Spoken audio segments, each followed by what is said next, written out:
Hello, welcome to another timeless and collective reading. So, itong gagawin kong reading, guys, no specific zodiac sign. So, kung makita mo to or kung makaresonate sa'yo, baka mamaya para sa'yo itong reading na ito. So, gawin nyo lamang gabay itong ating mga readings, no? Wala itong guarantee na totoo or magkakatotoo.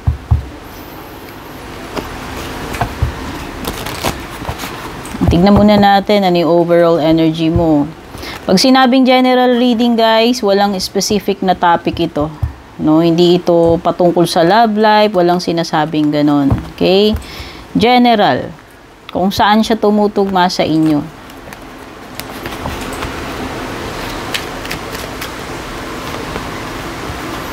Overall energy mo ay King of Swords. So, pwedeng ikaw ay pwedeng ikaw ay air sign, Gemini, Libra, Aquarius, or you are dealing with an air sign. Ayan. Yan yung overall energy. Tingnan na natin yung mga surrounding energies.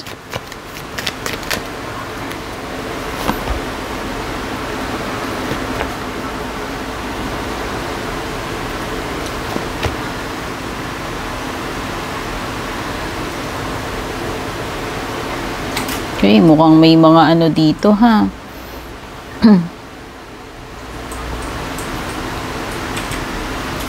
May mga sama ng loob, may loss.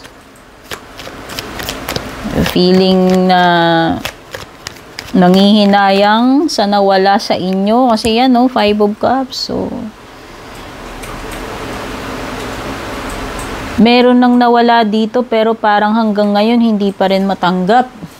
Okay? Yun yung napipick up kong energy dyan.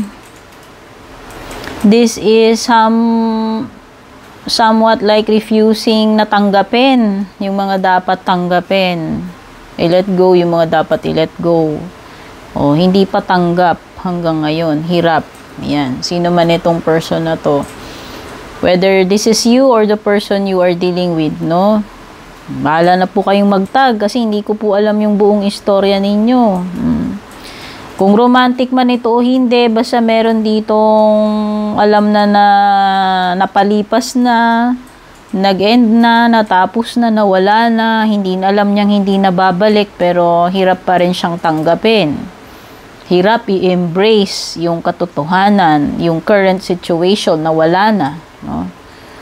Pwedeng itong missed opportunity, pwedeng yun, missed opportunity sa career, etc. or sa love life. O, sabi ko nga sa inyo, ito ay general reading. Kung saan po tumutugma sa inyo, yun yung pagbasihan ninyo. So, kung tumutugma siya sa career mo, o pwedeng career mo nga, kung tumutugma siya sa relationships, maparomantic man niya o hindi, pwedeng ganun yung case.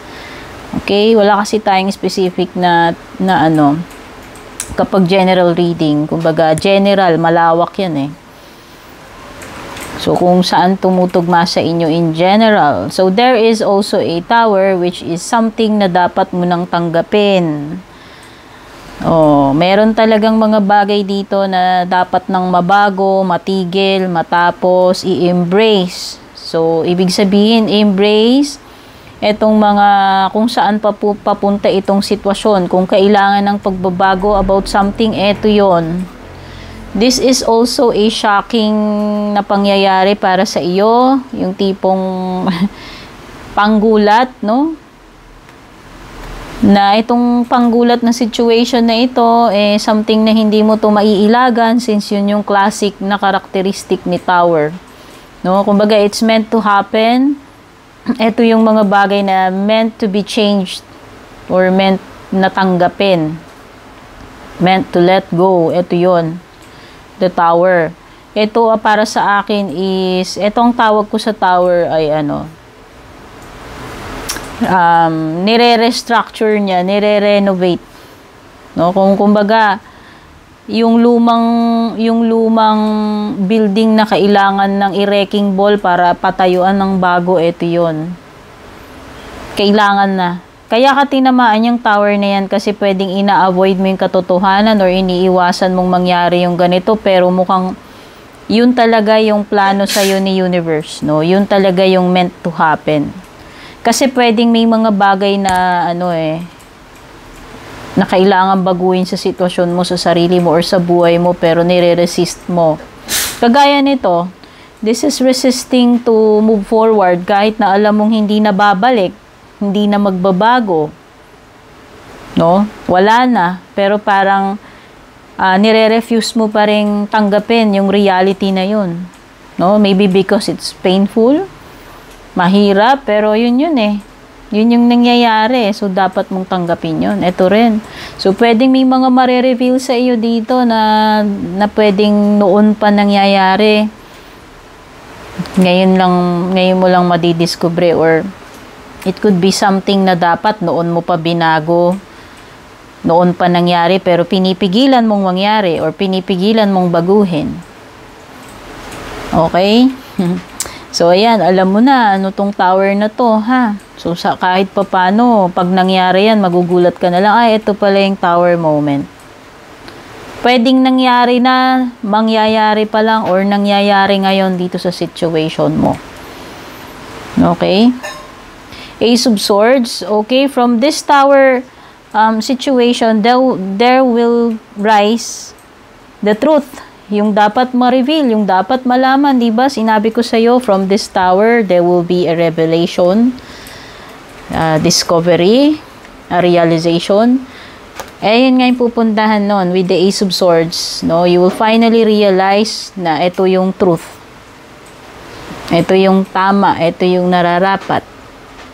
You will find a solution to a difficult situation na kinalalagyan mo. Ito yun.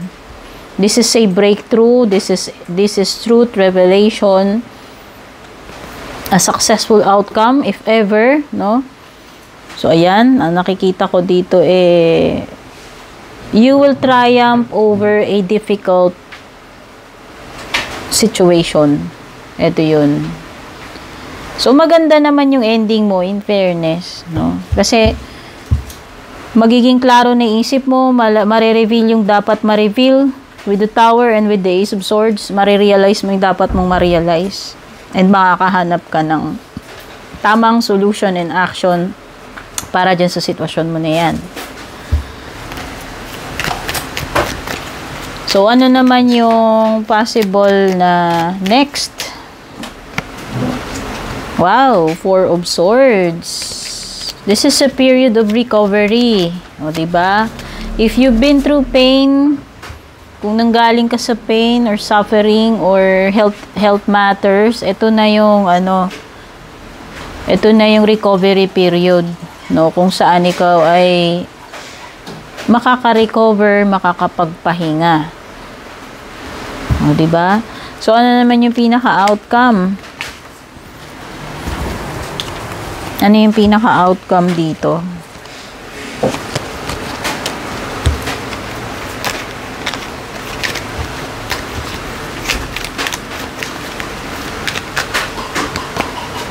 You have the Knight of Swords.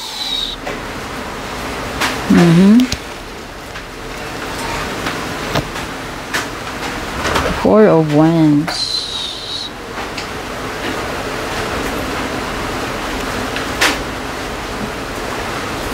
Okay. So, nakikita ko dito, if ever, no, once na mai-let go mo na tong mga dapat mong mai-let go, nakikita ko na ikaw, you will rise as a much stronger person, no? At nakikita ko na merong stability dito. Pwedeng ang susunod para sa iyo mas stable na relationship, or ikaw being ikaw na mas matured, mas secured, mas stable. So yun yung nakikita ko diyan. Stability yan Four of Wands So nakikita ko na you will triumph dito. Once na ito ay ma-realize mo na, matanggap mo na, i-let go yung dapat i-let go, i-embrace yung bago na paparating, no? Itong the Tower and the Ace of Swords, and you will end up being successful. Yan nakikita ko dito. So for some of you, pwedeng you will end up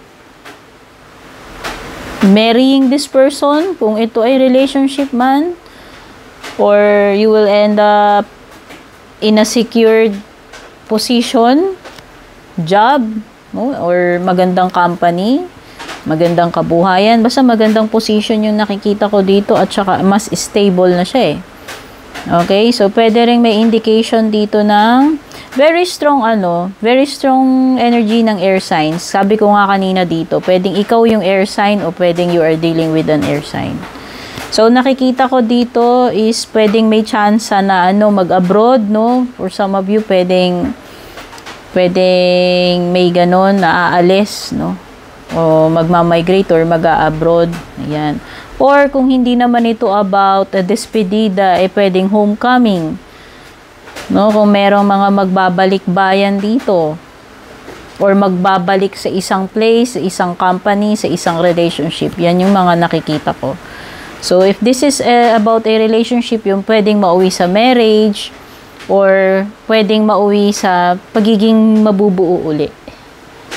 Okay, so ito yung mga nakuha ko para sa inyo. Sana nagustuhan nyo. At kung nagustuhan nyo, don't forget to subscribe sa aking YouTube. Like and follow na lang din po yung aking Facebook, Instagram, and TikTok. Para sa mga interesado sa personal readings, mag-send lang po kayo ng PM sa aking FB page. Yung link at details ilalagay ko sa description. Take care and God bless.